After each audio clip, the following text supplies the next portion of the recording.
In this edition of Operation Protect the White Boys, I had to use plural because, it's two of them, whose names are Jordan Berrio, the one on the left, and Robert Carver, the one on the right, who used their vehicles to box the police in with and began to open fire on them with a BB gun. And as you can see by their mugshots, again, unscathed and alive. Of course, that's the most important part.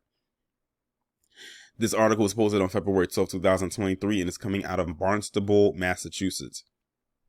2 Massachusetts men are facing multiple charges after they were accused of boxing in an unmarked police vehicle with their cars in the Cape Cod village of Hyannis and then firing upon the police vehicle with a BB gun, according to the Barnstable Police Department. Police said 29-year-old Jordan Berrio of Centerville and 50-year-old Robert Carver of Hyannis fled the scene on Main Street at a high rate speed after assaulting the police vehicle at about 11 p.m. Saturday, but they were stopped shortly thereafter by responding units. Again, I'm glad stories are put out there like this because we need to build up our own little roster, I guess you could say. And it's not even so much a little roster, I'm just saying little. It's a rather big one. Because we need to keep tabs when stuff like this happens. Because a lot of people tend to think that it's only us that do it. Let people over on Fox News and their co-colonizing cohorts say something otherwise, and they'll have people eat it up and believe it. According to police, Berrio fired a BB gun at the driver's side window and door of the police vehicle. Police said BB struck the vehicle and caused damage to it, but noted that the officer inside did not suffer any injuries. Berrio was arrested on charges of assault by means of a dangerous weapon, discharging a BB gun in a public way, malicious damage to a motor vehicle, negligent operation of a motor vehicle, and speeding. Carver was arrested on charges of assault by means of a dangerous weapon, malicious damage to a motor vehicle, negligent operation of a motor vehicle, speeding, and operating a motor vehicle without a license. Barnstable police said Berrio and Carver were both released. Now, here's the kicker. I purposely didn't want to insert this part in the beginning because I wanted y'all to be knocked off your feet by what you're about to hear, but you probably won't be. Barnstable police said Berrio and Carver were both released on a $40 bail. Let me say that again. They said they were both released on a $40 bail. Now, was that each or together? Because if it was together, that's basically $20 per person that they got to pay. $40. Let's rewind what they did. They boxed in an unmarked police car, began firing a BB gun at them. Remember, Tamir Rice was playing with an airsoft pistol when he got pulled on and shot like literally in 1.5 seconds.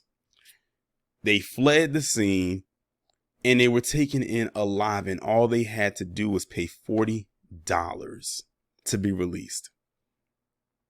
And you got people out here that swear up and down and all the way around and everywhere in between that white privilege is a figment of our imagination.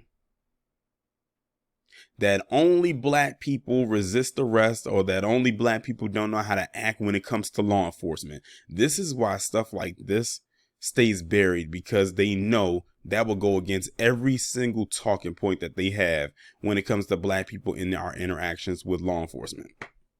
And they know it. We could not do a sliver of what they do and expect to get away with it. And we don't even have to. And we will still have them put their hands on us, beat us, fight us, tase us, at the worst, kill us. But people like these two can do what they did. And the thing is, white people know the level of privilege that they have.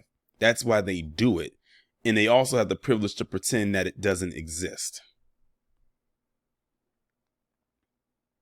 That's the whole article right there. Like I said, that the crazy part about it is that they both received a $40 bail for what they did. $40, which is like a penny in 2023 for just about anybody. That was nothing for them. And they said that they will be, I think they said that they would be arraigned in the Barnstable court on Monday, which is today. I'm recording this on February 13th, which is today.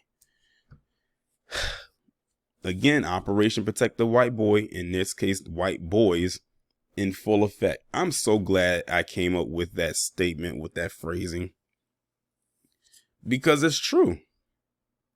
There are so many stories out there like this. So many. I practically get so many like a day. I need to get back into the motion of putting more of these out here, because the people need to see and hear, because mainstream media ain't going to do it. This story is most likely not going to go any further than Massachusetts, and probably not this town of where this is at. That's probably as far as it may go.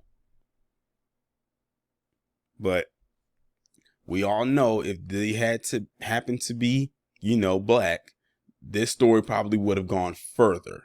So pay attention to what mainstream media likes to do as well. When it comes to people like them, they'll keep it on a local circuit, on a local market, I should say, and not let it go any further than that. It's almost like it's in a dome. But if they happen to be black, they'll blow it and then blow the story out of proportion. But I think by now we pretty much have established how mainstream media and their patterns work.